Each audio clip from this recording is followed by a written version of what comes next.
Hello दोस्तों, मैं सुमित आपका एक बार फिर से स्वागत करता हूं आपके अपने यूट्यूब चैनल पढ़ाई लोक में। आज हम लोग फिर से एसके झा सर जी का 4100 प्लस वाले बुक का प्रैक्टिस सेट नंबर 11 लेकर के आए हैं। प्रैक्टिस सेट नंबर 11 और इसमें हम लोग 200 तक ख़त्म कर चुके हैं। आज हम लोग जाएंगे 201 से लेकर के 220 तक आज क्वेश्चन को पूरा कवर अप करेंगे और सारा ट्राई किया जा रहा है, बहुत ही ईजी तरीके से बताया जाए। मतलब कि 2-4 फार्मूला ऐसा है जो बार बार लग रहा है, तो उन सब चीज़ों पे फोकस करिएगा। जैसा कि अभी पहला ही क्वेश्चन आएगा, ये सब चीज़ बार बार यूज हो रहा है, तो ये सब जो बार बार यूज हो रहा है ना फार्मूला, उसको तो एकदम रट जाइए।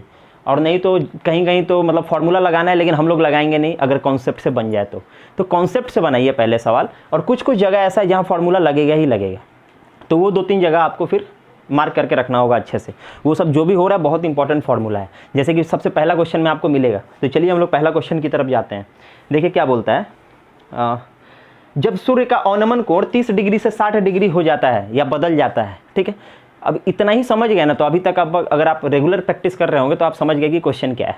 उसके बाद देखिए क्या बोला है, तो टावर की छाया की लंबाई 70 मीटर कम हो जाती है। डिस्टेंस दे दिया, 70 मीटर कम हो जाता है, तो टावर की ऊंचाई ज्ञात करें। एक ठो टावर है, इसका जो ये छाया है ना, ये 2 ठो छाया है। पहले समझाते हैं आपको। देखिए ये छाया है, पहले 60 डिग्री था, फिर 30 डिग्री हो गया, और ये जो अंतर हुआ डिस्टेंस, ये 70 मीटर का हुआ, और ये ऊंचाई पूछा है। इसका तो एक ही फॉर्मूला है। अभी तक हम लोग 4-5 सवाल कर गए, इसके ऊपर कुछ नहीं है। डिस्टेंस बराबर हम लोग को पता है हाइट, क्या बोले थे, छोटका वाला से बड़का वाला माइनस करिए। क्या छोटका वाला, अरे 30 डिग्री से 60 डिग्री माइनस करिएगा, समझ में आया। तो इधर डिस्टेंस दिया है 70, हाइट निकालना है। ये कॉट 30 डिग्री, थीटा का मतलब क्या होगा 30 डिग्री, और ये 60 डिग्री। क्यों? क्योंकि यहाँ 2 ही को तो है, 30 डिग्री और 60 डिग्री। तो किसी छोटका को पहले लेंगे, बड़का को बाद में, बार बार रटवा दिए हैं। ये 30 क्या होता है, ये होता है √3, ये होगा -1/√3। ये सब तो याद हो गया होगा वैल्यू। ये क्या है देखिए ना, इससे इसको गुना करेंगे 3 होगा, 3 में से 1 जाएगा तो यहाँ बचेगा 2 और नीचे बचेगा √3। ये है h, अब बराबर है 70। यही ना है, यही ना है। h निकालना है, कुछ नहीं करना है। इसको ऊपर भेजेंगे, इसको नीचे भेजेंगे, यही तो ये देखिए ना, ऊपर भेज दिए √3 को, हटाइए यहाँ से, हटाइए। ये 2 को नीचे भेज देंगे, हाँ भेज देंगे, हटाइए, ख़त्म। क्या देखिए ना, 2 से ही कटेगा नहीं। तो हाइट मेरा 35√3 नहीं हुआ, समझ में आया। 35√3 ऑप्शन में है कि नहीं, ले ऑप्शन में नहीं है। ऑप्शन में क्या दिया है देखिए, यहाँ लिखते हैं 35√3 है। 35 गुना 1.73 कर सकते हैं, √3 का मतलब 1.73। 2-3 को याद रखिएगा, 2-3 को, 1 का अगर रूट करेंगे तो 1 ही होगा, 2 का अगर रूट करेंगे तो 1.41 होगा, 3 का अगर रूट करेंगे तो 1.73 होगा, 4 का अगर रूट करेंगे तो 2 होगा। ये सब चीज़ 2-3 ठो याद रखिएगा, 1-2 ठो बस। अब देखिए इससे अगर इसको गुना करेंगे तो कितना हो जाएगा, 35 से 0.76 कर देते हैं। मेरा यहाँ ऑप्शन से मिल रहा है 40 नहीं है, 62 नहीं है, 62 या 60 आंसर होगा, करके देखना पड़ेगा। 35 से 73 को करेंगे 2 अंक के बाद लगा देंगे, 5 से 15 का 5, हाथ में बचा 1, 3 3 9, 7 5 35, 35 और 9 44, 1 45, हाथ में 4, 7 21 4 25, 25.55, अब 35 अब 25.55, मतलब कि ये मेरा हो गया 5 5 10 का 0, हाथ में बचा 1 6, 60.55। 60.55 देखिए ऑप्शन नंबर ए है आंसर। ये सब थोड़ा कैलकुलेशन फास्ट करना होगा, समझ में आया। कैलकुलेशन फास्ट करना, हम सोचे बाई ऑप्शन कर लेंगे, लेकिन ऑप्शन 2 ठो करीब करीब था, 1 ठो 60 1 ठो 62 करना पड़ा, समझ में आया। ये है इसका तरीका बनाने का। अगला सवाल देखिए क्या कहता है। अगला सवाल एकदम ध्यान दीजिएगा, ये बनाने का हमेशा एक ही तरीका रहेगा, जब भी बनाइएगा एक ही तरीके से बनाइएगा। ये देखिए √2 दिया है, ये दिया है √3 लेकिन यहाँ 6 है, ये दिया है √4 लेकिन यहाँ 3 है, और ये दिया है √5 लेकिन यहाँ 4 है। ये आपको दिया हुआ है, कुछ नहीं। √2 का मतलब क्या होता है, ये देखिए 4 का मतलब क्या होता है, अगर अंदर में 4 है इसका मतलब क्या होता है, 4 के माथे पे आधा, समझ में आया, समझ में आया। उसी तरीक़े से ये 2 है ना, तो 2 के माथे पे आधा, ये 3 है तो 3 के माथे पे 1/6, ये 4 है तो 4 के माथे पे 1/3, ये 5 है तो इसके माथे पे 1/4, बस कुछ नहीं। अब क्या करना है, ये बेस सबका बराबर करना होगा। वो हमेशा बटा में कभी बराबर करते हैं तो क्या करते हैं, इन सब का एलसीएम लेते हैं। एलसीएम कितना होगा, मतलब 6 6 दूना 12, 12 एलसीएम होगा, सबको 12 से गुना करिए, सबको सबको सबको समझ में आया? ये देखिए 12 से गुना किए थे 6 बार में कट गया, मतलब 2 का पावर 6।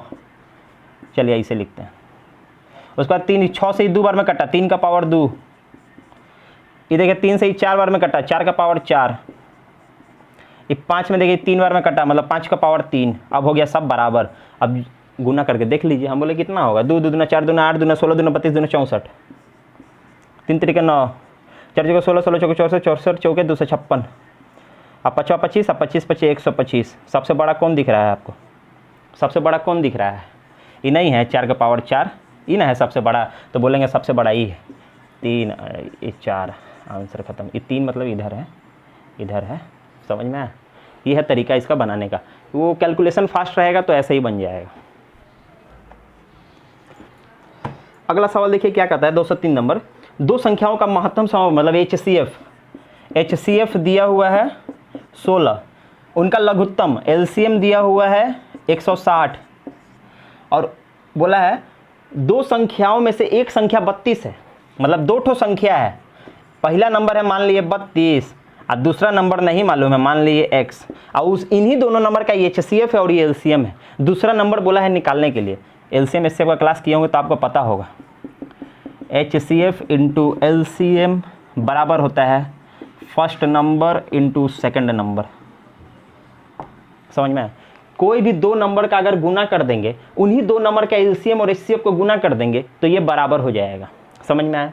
तो इसका HCF दिया है 16, LCM दिया है 160, बराबर पहला नंबर दिया है 32, दूसरा नंबर निकालना है। ये गुना में है तो नीचे भेज देंगे। हम बोले भेज दीजिए, यहाँ से हटाइए। हम बोले नीचे भेज दिए। अरे नीचे क्या भेजिए, देखिए 2 बार में कटा, 2 से 80 बार में कटा, दूसरा का नंबर क्या निकला, 80 ना निकला। समझ में आया? ये तो नॉर्मल सवाल था। अब देखिए अगला सवाल क्या कहता है, 16 sec square theta plus 25 cos square theta, cosec square theta, वही तो 16 sec square theta plus 25 cosec square theta का न्यूनतम मान ज्ञात करें। एक बात समझ लीजिए, पहले एकदम इसको बढ़िया से स्टार दे के लिखिएगा। ए सेक स्क्वायर थीटा अगर रहे और उसमें रहे, 2 क्यों लिख रहे हैं, B cosec square theta, cosec square theta, कभी भी A sec square theta plus B cosec square theta रहे ना, तो इसका न्यूनतम मान जो होता है ना, वो होता है √a प्लस √b का होल स्क्वायर। और a और b जो है ये नंबर है, तो अंडर अगर 16 रखेंगे यहाँ पे, √16 प्लस √25, इसका होगा स्क्वायर। यहाँ देखिए ना, यहाँ 4 नहीं निकला, यहाँ 5 नहीं निकला, इसका स्क्वायर मतलब कि 5 4 9 का स्क्वायर, 9 का स्क्वायर मतलब कि 81। देखिए ना आंसर। समझ में? कभी भी ऐसा सवाल रहे, ऐसा सवाल आपको दिख जाए, तो ऐसा सवाल दिखे अगर नहीं मालूम है, जिसका कॉस थीटा नहीं आता, ये थीटा वाला सवाल ही नहीं है, ट्रिग्नोमेट्री आता ही नहीं है, जिसको थोड़ा सा भी नहीं आता ना, वो थोड़ा सा दिमाग लगाना। ये वाला देखिए नंबर देख के आपको समझ में आ जाएगा स्क्वायर वाला है, सब स्क्वायर है, किसी ना किसी का स्क्वायर है, चुपचाप इसे बना दीजिएगा। समझ में आया? कोई दिक्कत ना है। और नहीं तो उससे भी बेस्ट होगा कि इसको याद रखिए ना, क्या दिक्कत है। अगला सवाल देखिए क्या कहता है, ये देखिए बहुत ध्यान से देखिएगा।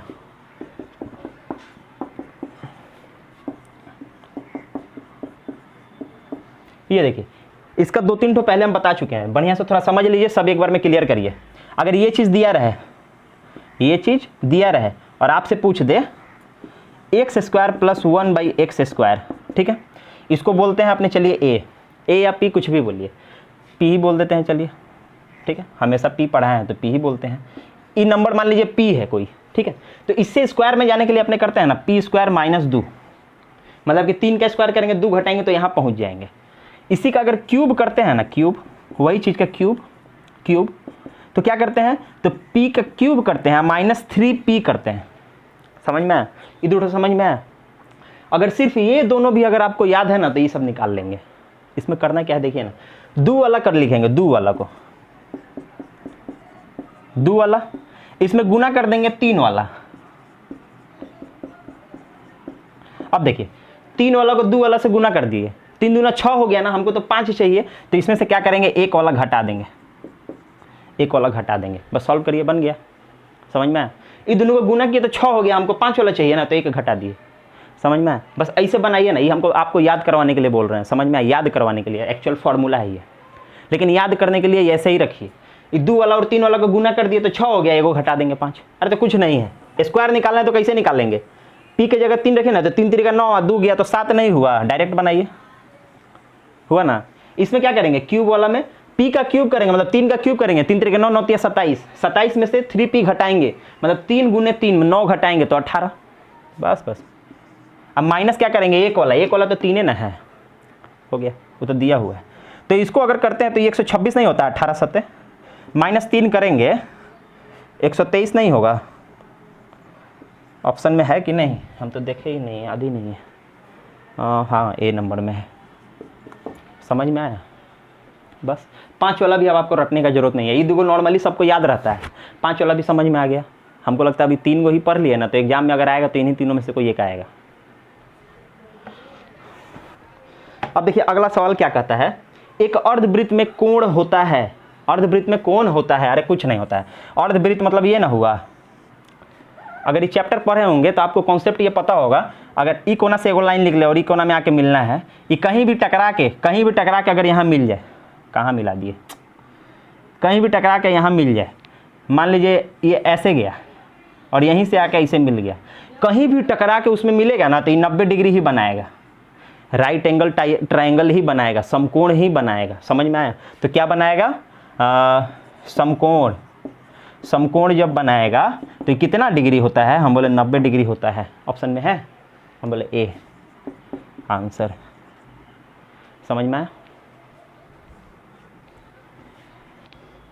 अगला सवाल देखिए क्या कहता है, यदि sine phi minus cos phi theta, बोलिए ना क्या दिक्कत है, सबको नहीं समझ में आएगा तो बढ़िया से समझिए, जिसको नहीं समझ में आएगा थीटा बोले, चलिए कॉस थीटा बराबर 0 दिया है, निकालना क्या है, साइन का 4 का फाई प्लस कॉस का 4 का फाई प्लस टैन का 4 का फाई, ठीक है, ठीक, थीटा लिख दिए, जिसको नहीं समझ में आएगा उसके लिए। अब देखिए इसको उधर भेज सकते हैं, हम बोले भेजिए ना, हम बोले साइन थीटा बराबर कॉस थीटा। अब इधर से अगर इसको इधर लाएंगे तो क्या होगा, इसको बटा में लिख सकते हैं कि नहीं लिख सकते हैं, साइन थीटा बराबर कॉस थीटा, इधर 1 हो जाएगा, इसको क्या बोलते हैं, टैन थीटा बोलते हैं। टैन थीटा 1 कब होगा, जब थीटा का मान 45 डिग्री होगा, सब जगह 45 पुट करिए, आंसर खत्म। Sine 4 45 degree plus cos 4 45 degree plus tan 4 45 degree, ठीक है, ये कितना होता है, 1/√2 माथे पे 2 प्लस सॉरी 4 है, इसका भी होता है 1/√2 माथे पे 4 प्लस इसका कितना होता है, 1 होता है माथे पे 4, ठीक है, सबका वैल्यू पुट किए। इसको अगर करेंगे तो कितना, 2 दूना 4, 1/4 प्लस 1/4 प्लस 1, एलसीएम लेंगे, यही ना करेंगे तो क्या करना है, हम देखें क्या होगा, नीचे 4 होगा, नीचे 4 होगा, इसके नीचे भी 1 है, नीचे 4 होगा, ऊपर हो जाएगा 1 2 4 है 2 6, मतलब कि 3/4 3/2 है कि नहीं ऑप्शन में, 3/2 बी नंबर, समझ में आया, कुछ नहीं है, बस पुट किए। अगला सवाल देखिए क्या कहता है, एक वस्तु 450 में बेचने पर मनुष्य को अरे बाप रे, मनुष्य को 25% का हानि होता है, तो उसे किस मूल्य पर बेचे कि उसको 25% का लाभ हो, कोई दिक्कत ना है। 450 में ना, हाँ 450 में बेचा, 25% का घाटा हुआ, मतलब ये 75 के बराबर है, हमको कितना चाहिए, 100 से गुना करेंगे तो कॉस्ट प्राइस निकलेगा, लेकिन 25% लाभ चाहिए, तो हम बोले हमको 125 में बेचना है, खत्म। बड़ा छोटा छोटा मत काटिएगा, बड़ा नंबर से काटिए, देखिए 3 आई 5, ये देखिए 15 0, 15 × 75 एगो 0, खत्म, समझ में आया। अगला सवाल देखिए क्या कहता है, a + 1/a = मतलब अभी जो बताया था वही है, देखिए ना, a + 1/a बराबर √3, तो पूछा क्या है, a³ + 1/a³, यही ना पूछा है, कोई दिक्कत है, हाँ इससे क्यूब में जाना है, अभी ना बताए थे, p³ - 3p, यही हमेशा लगाइए, यही देखिए √3 का क्यूब -3√3, यहाँ हो गया मेरा, क्या लिख रहे हैं, 3√3 -3√3, एक बार प्लस एक बार माइनस, मतलब 0, आंसर ऑप्शन नंबर ए। समझ में आया, नहीं समझे, ये चीज़ समझ में आया ना, ये मतलब कि बहुत सारा लड़का लोग को ये चीज़ नहीं समझ में आता है, क्यूब कैसे हुआ, एक बार वो भी बता देते, चलिए √3 का क्यूब। अगर इसका स्क्वायर देते हम, √3 का स्क्वायर देते तो आप लोग बोलते इससे ही कट गया 3 होता है, लेकिन इसका मतलब क्यूब और स्क्वायर का मतलब क्या होता है, ध्यान से समझिए। 2 का स्क्वायर का मतलब क्या होता है, 2 2 बार। 2 का क्यूब का मतलब क्या होता है, 2 3 बार, यही ना होता है। तभी ना इसका आंसर 4 और इसका 8 आता है। बस √3 का माथे पे 3 है, मतलब √3 3 बार, √3 गुना √3 गुना √3, ये 2 बार मिल के तो 3 बन गया, एक ठोक आ गया, इसीलिए उसका आंसर हुआ है। समझ में आया? अगला सवाल देखिए क्या कहता है, 210 नंबर। एक सरवाई वल्व क्रमशः 30 घंटे और 20 घंटे में एक टैंक को भर सकते हैं। ठीक है, लिखते हैं। एक सरवाई, ये जितना बड़ा सवाल दिख रहा है उतना बड़ा है नहीं, समझने का कोशिश करिएगा। ठीक है, टैंक को भरने के लिए दोनों वल्व खोले जाते हैं, परंतु जब टैंक 1/3 भाग भर जाता है तो वल्व को बंद कर दिया जाता है। ठीक है, ये मेरा टोटल 60, ये मेरा हो गया 2, ये हो गया 3, मतलब 5 से 60 भरना है 5 से, लेकिन बोला है कि 1/3 भर गया। अरे तो 60 का 1/3 कितना होता है, 20 नहीं होता है। 60 का 1/3 20, मतलब कि 20 भर गया है, 40 अभी भी खाली है, 40 अभी भी खाली है, 20 भरा, 40 अभी भी खाली है, ध्यान रखिएगा। उसके बाद क्या बोला देखिए, पर टैंक में लीक हो जाने के कारण दोनों वॉल्व द्वारा भरे गए पानी का 1/3 हिस्सा रिसाव हो जाता है। मतलब 20 भरा था, इसका 1/3 गिर गया, पानी गिर गया, बाहर निकल गया। इसका 1/3 हम बोले हाँ कट रहा है, नहीं बोल सकते हैं 20/3 पानी खाली हो गया, मतलब इतना खाली हो गया, ये खाली हो गया। ध्यान दीजिएगा, सवाल में कुछ है ही नहीं, इतना खाली हुआ। ठीक है, उसके बाद क्या बोला, रिसाव को तुरंत बंद कर दिया गया और दोनों वॉल्वों को फिर से खोल दिया गया। टैंक को भरने के लिए कुल समय कितना लगेगा, कुछ तो नहीं लगेगा। इतना खाली है, हाँ इतना खाली तो पहले भी था, 40 तो पहले से खाली था, और उसके बाद 20/3 और खाली हो गया, मतलब टोटल खाली कितना है, हम बोले 40 अब प्लस 20/3, हम बोले हाँ ये हो गया 140/3। इतना खाली है, भरेगा कैसे, हम बोले कि देखिए ना, ये 2 से भरता है, 3 से भरता है, 5 से भरेगा, तो इसको डिवाइड करिए 5 से। समझ में, 5 से क्या करिएगा, 5 दूना 10, 5 × 40, 28/3 ना हुआ, 9 बार में 27 है, 1/3 ना हुआ, इतना घंटा ना लगा। इतना घंटा लगा, लेकिन इसको भरने में, इसको और ये भी तो भरने में टाइम लगा था, इसको भी तो भरने में टाइम लगा था। कितना देर लगा था, कितना देर लगा था, कहाँ गया, कितना देर चला था, 1/3 भर जाता है तो 1/3 मतलब 20 भरा था, 5 से 20 कितना देर में भरा था, 20 भरा था, 5 से ये लोग भरता है तो कितना देर चला था, 4 घंटा। तो अभी 9 घंटा इतना लगा है, 9 घंटा 1 सही 3 घंटा, और 4 घंटा पहले चला था, तो बोल नहीं सकते हैं 13 सही 1/3 घंटा आंसर। समझ में, ऑप्शन कहाँ गया, बी, ऑप्शन बी। कुल समय पूछा था ना, बोला था कुल समय कितना लगा, मतलब पहले वाला भी और अभी वाला भी। समझ में। अगला सवाल देखिए क्या कहता है, tan 4, अच्छा ये भी लिखना पड़ेगा, tan 4 theta plus tan square theta is equal to 11, तो sec 4 theta minus sec square theta बराबर क्या। tan और sec बोले ना, वही आंसर, 11 है तो 11 ही आंसर बना के देखिए। यहाँ से हम कॉमन ले सकते हैं, बोले हाँ tan स्क्वायर थीटा कॉमन ले लिए, अंदर यहाँ बचा tan square theta plus 1 is equal to 11। ठीक, tan स्क्वायर थीटा की जगह क्या लिख सकते हैं, sec स्क्वायर थीटा लिखिए ना, क्या दिक्कत है।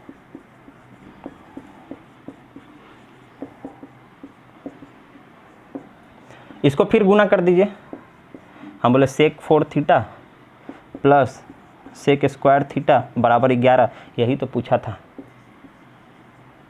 समझ में, प्रैक्टिस कर लीजिएगा ना, तो ये सब चीज़ आप देख के बता दीजिएगा, वही आंसर खत्म। अगला सवाल देखिए क्या कहता है, यदि एक रेलगाड़ी 40 किलोमीटर की दूरी से चलती है तो वह गंतव्य स्थान 11 मिनट देर पहुंचती है। यदि वह 50 किलोमीटर प्रति घंटे की चाल से चलती है तो केवल 5 मिनट की देरी से पहुंचती है। अपनी यात्रा पूरी करने के लिए रेलगाड़ी का सही समय क्या है। सही समय पूछा ना, डिस्टेंस पूछता तो हलवा जैसा बन जाता। ये देखिए कितना स्पीड क्या दिया हुआ है, स्पीड का अनुपात दिया हुआ है दोनों का 40 और 50, मतलब 4 और 5, तो टाइम का इसका उल्टा हो जाता है, इसका 5 इसका 4, गैप कितना का है, 1 का है ना, तो 1 का गैप किसके बराबर है, हम बोले इससे चलता है, पहला वाला से चलता है तो 11 मिनट देर पहुंचता है, दूसरा वाला चलता है 5 मिनट देर पहुंचता है, मतलब कि इन दोनों के बीच में 6 का गैप है। 6 का गैप है, मतलब 1 रेशियो बराबर 6 हुआ, 1 रेशियो बराबर 6 हुआ। तो ये पहले का टाइम है, ये बाद का टाइम है। तो 1 रेशियो बराबर 6, तो 5 रेशियो बराबर कितना, हम बोले कि 5 रेशियो बराबर 30 मिनट लगना चाहिए, लेकिन 11 मिनट देरी पहुंचता है, घटा दीजिए ना, मतलब कि 19 मिनट में पहुंचना चाहिए। यही हो गया आंसर। दूसरा वाला से बनाइए, इससे भी बनाएंगे। 1 रेशियो बराबर 6, तो 4 रेशियो बराबर कितना, हम बोले 4 रेशियो बराबर 24। ये तो 6 मिनट 5 मिनट देरी से पहुंचता है ना, 5 मिनट देरी से पहुंचता है, बोले हाँ, तो 5 इसका घटा दीजिए, क्या दिक्कत है। देखिए ना, 19 से नहीं आया, किसी से भी बनाइए आंसर वही आएगा, समझ में। अगला सवाल देखिए क्या कहता है, 2 इसका माध्यिका निकालना है। माध्यिका निकालते समय हम लोग क्या करते हैं, छोटा से बड़ा में सजा के लिखते हैं। चलिए, क गो 2 है, हम बोले 2 गो है। उसके बाद क गो 3 है, हम बोले 1 गो। 4 है, नहीं, क गो 5 है, हम बोले 3 गो, 1 गो 2 गो 3 गो। क गो 8 है, 1 गो 8 है और 1 गो 9 है, 1 गो 8 है, 1 गो 9 है। हम बोले देखिए ना, 3 गो इधर से हटाइए, 3 गो इधर से हटाइए, और कुछ छूट गया क्या। 2 4 6 8 9 गो है, हम 8 गो लिखे हैं। 2 ठो 2, ठीक है, 1 ठो 3, 1 ठो 6 है, यहाँ 6 है। तो 4 गो इधर से हटाइए, 4 गो इधर से हटाइए, बीच वाला 5 आंसर माध्यिका, समझ में आया। 6 छूट गया था, 6 लिखिएगा, आंसर खत्म। देखिए अगला सवाल पढ़ते हैं। यदि इतना इतना त्रिभुज का शीर्ष, इसको बनाना पड़ेगा, चलिए बनाते हैं। ध्यान दीजिएगा, खाली 1 मिनट खाली ध्यान दीजिए, कुछ नहीं है सवाल में। A B C, ठीक है, और सबका दे दिया है, यह है 0 0, यह है मेरा 5 और 5, यह है मेरा -5 और 5, ठीक है, यही ना है। ए है तो ये मेरा A होगा, ये मेरा B होगा, ये मेरा C होगा, यही ना। साइड निकालेंगे, साइड निकालेंगे ना, तब मैं पता चलेगा कौन सा त्रिभुज है। तो साइड निकालेंगे, तो ई निकालना है, मतलब इन दोनों का अंतर लेना है, इन दोनों को लेकर बनाएंगे। ये मेरा x है, ये y है, ये मेरा x है, ये मेरा y है। तो a का स्क्वायर बराबर होगा किसका, 5 माइनस, ये देखिए 5 माइनस -5, ठीक है, इसका स्क्वायर प्लस 5 माइनस 5,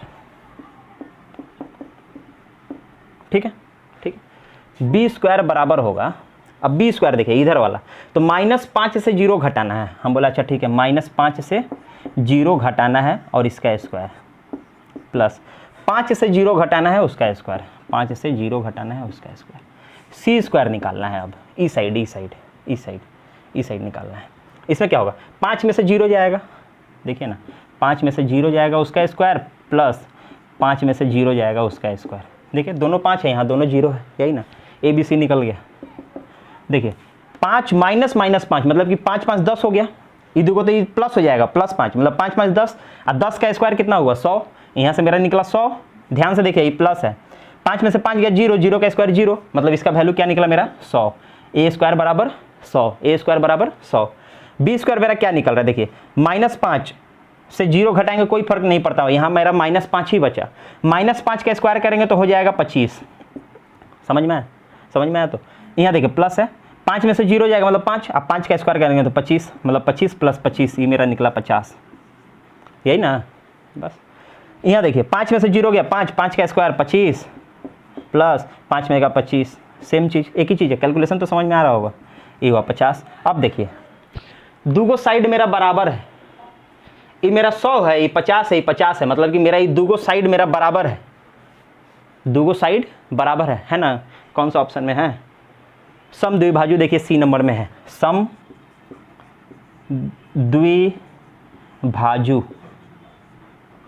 द्विभाजु सी नंबर। ओहो डी नंबर में भी है, एक बार समकोण है कि नहीं देखना पड़ेगा। देखिए तो समकोण क्या होता है, मान लीजिए ई है समकोण, अगर ई साइड और ई साइड बराबर है, हमको पता चला ये बी स्क्वायर है, ये सी स्क्वायर है, तो ये मेरा ए स्क्वायर है, तो मतलब कि इसका इक्वेशन क्या कहता है कि ए स्क्वायर बराबर होना चाहिए B square plus C square. तो ये मेरा है 100 बराबर 50 + 50 जो निकाले हैं, देख रहे हैं 100 बराबर 100, मतलब कि ये मेरा समकोण भी है। तो सम द्विभाजु और समकोण दोनों है, समझ में आया, मतलब ऑप्शन डी आंसर, समझ में आया। अगला सवाल देखिए क्या कहता है, 215 नंबर। देखिए ये वो डायग्राम दिया है, कुछ नहीं है, कुछ नहीं रहता है, ये ए, ये बी, ये सी, तो ये होगा डी और ई। समझ में आया? ए डी 3 है और डी बी डी 5 है, मतलब ये वाला 5 है, और बोला ए सी पूरा का पूरा, ये पूरा का पूरा कितना है? 4.8 है।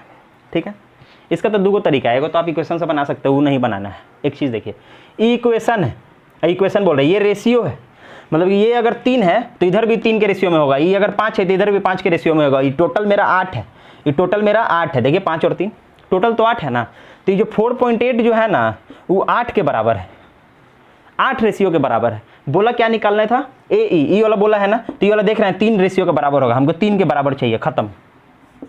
0.6 गुना 3 मतलब कि 6 18, 1.8 आंसर ये मेरा है 1.8। तो ये 4.8 से अगर ये 8.8 है, ये 3 में मेरा ऐसे ही पता चल गया, लेकिन निकालने बोला था ए, कहाँ है ऑप्शन डी। समझ में आया? हमेशा यही होगा, इधर जो वैल्यू देगा वो इसका रेशियो है, समझ लीजिए, इधर जो देगा ना उसी रेशियो से डिवाइड करके जो निकालना है वो निकाल लीजिए बस।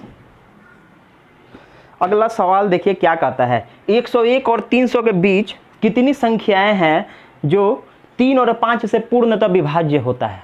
3 और 5 से कटे मतलब 15 से कटे, यही ना बस। अब एक चीज़ देखिएगा, 101 से 300 दिया है, यहाँ झमेला क्या है? एक लाइन बोला है वो 101 से 300 के बीच, ना कि 300, इसके बीच, मतलब कि 102 से लेकर के 299 तक। समझ में? 15 से कटना चाहिए। हम बोले अच्छा ठीक है, 299 तक चेक करिए ना, 1 से लेकर 299 तक 15 से कटने वाला कौगो है। हम बोले अगर 300 रहता तो 20 आंसर होता, लेकिन 300 नहीं है, एक कम है, मतलब कि मेरा 19 बार में 19 बार एक ठो 15 निकलेगा, मेरा 15 कौगो निकलेगा 19 गो, लेकिन 1 से लेके इतना तक, लेकिन हमको 102 के पहले वाला घटाना पड़ेगा। तो हम बोला अच्छा ठीक है, 102 को अगर 15 से हम डिवाइड करते हैं, देख रहे हैं 6 गो निकलेगा 90, बाद बाकी नहीं कटेगा, मतलब यहाँ 6 गो ऐसा संख्या है इसके भीतर, 102 के पहले 6 गो ऐसा संख्या है जो 15 से कटता है, और 299 तक 19 गो ऐसा संख्या है जो 15 से कटेगा। तो इसमें से अगर ये 6 घटा देंगे तो मेरा पता नहीं चल जाएगा 102 से 299 तक कौगो कटेगा, खत्म। 13 आंसर कहाँ गया? Option number A. समझ में आया? तो अगला सवाल देखिए क्या कहता है, ए स्क्वायर प्लस, चलिए लिखते हैं इसको, A square plus B square plus C square plus 3 is equal to 2a plus B plus C, और हमसे पूछा है a plus B plus C. ठीक है, यहाँ पे देखिए ए बी सी जो है ना, उसका कुछ ऐसा नंबर सोचिए ना जो ये इक्वेशन मेरा सॉल्व हो जाए। हम अगर सब को 1 सोच ले, सब का वैल्यू 1 सोच ले, ज़्यादातर के 99% में ये काम करेगा, समझे? तो 1 का स्क्वायर करेंगे, b का स्क्वायर करेंगे, c का स्क्वायर करेंगे प्लस 3 बराबर 2, 1 प्लस 1 प्लस 1, यही ना। यहाँ देखिए 1 स्क्वायर भी करेंगे तो ये क्या रह जाएगा, यहाँ देखिए 1 2 3 और 3 6, इधर हुआ 6 बराबर, इधर हो गया मेरा 2 गुने 3, मतलब इधर भी हो गया 6, मतलब कि मेरा सेटिस्फाई कर गया, ये मेरा सेटिस्फाई कर गया, मतलब इन सब का वैल्यू एक ही है। तो बस हमसे यही पूछा है तो हम बोले 1 plus 1 plus 1 is equal to 3 answer. समझ में आया? अगला सवाल देखिए, एक सभा में हर एक दूसरे के साथ हाथ मिलाने के बाद यह पाया गया कि 66 हाथ मिलानों का अदल बदल हुआ, सभी उपस्थित संख्याओं की संख्या क्या, सदस्यों की संख्या क्या है?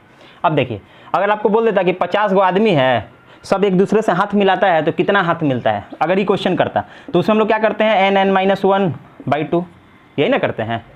लेकिन यहाँ पे ये चीज़ नहीं दिया है, ये चीज़ नहीं दिया, यहाँ 50 जो है ना, हम बोले 50 आदमी का निकालना है तो ऐसे निकालेंगे, लेकिन वो क्या किया ना कि इतना आदमी हाथ मिलाएगा, ये फॉर्मूला बोलता है, लेकिन वो बोला कि नहीं 66 को हाथ आदान प्रदान हुआ है, बस हो गया, बनाइए, खत्म।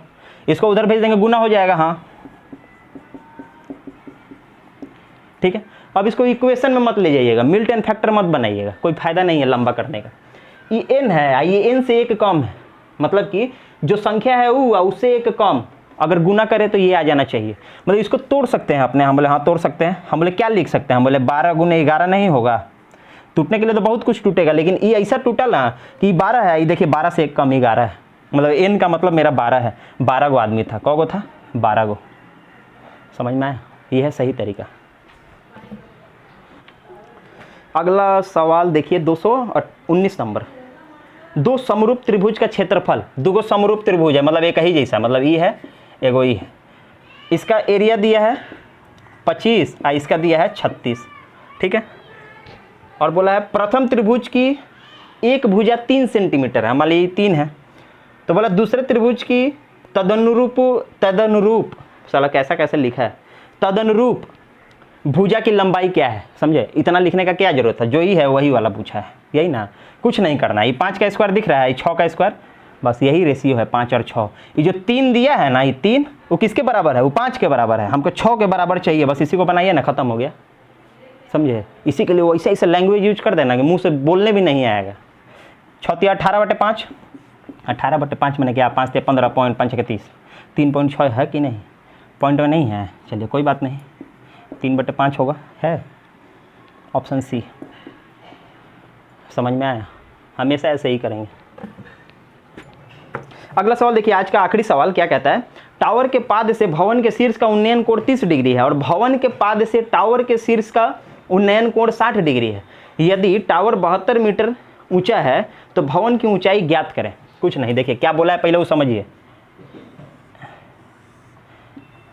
टावर है 72, यहाँ से यहाँ और यहाँ से यहाँ, ये मेरा दिया है 30 डिग्री और ये वाला दिया है मेरा 60 डिग्री, यही ना। ये तो अभी दिया है, ये अभी वो बनाए जो अपना दिया हुआ है, समझ में आया, समझ में आया। तो अब देखिए ये मेरा 72 दिया है, तो ये 72 दिया है तो हम ये बेस निकाल सकते हैं, खाली इस पर ध्यान दीजिए, इस पर, इसको ध्यान मत दीजिएगा, खाली इस पर ध्यान दीजिए, इस चीज़ पे हमारा। अच्छा ठीक है, तो tan 60 डिग्री बराबर 72/x, क्योंकि tan ऐसा अच्छा से समझाते हैं, चलिए tan क्या होता है, p/b परपेंडिकुलर बाई बेस, तो ये परपेंडिकुलर है, ये बेस है, ठीक है। तो ये है 72, आप बेस नहीं मालूम है हमको, x नहीं मालूम है तो x, आई tan 60 क्या होता है, बोले √3 होता है, बराबर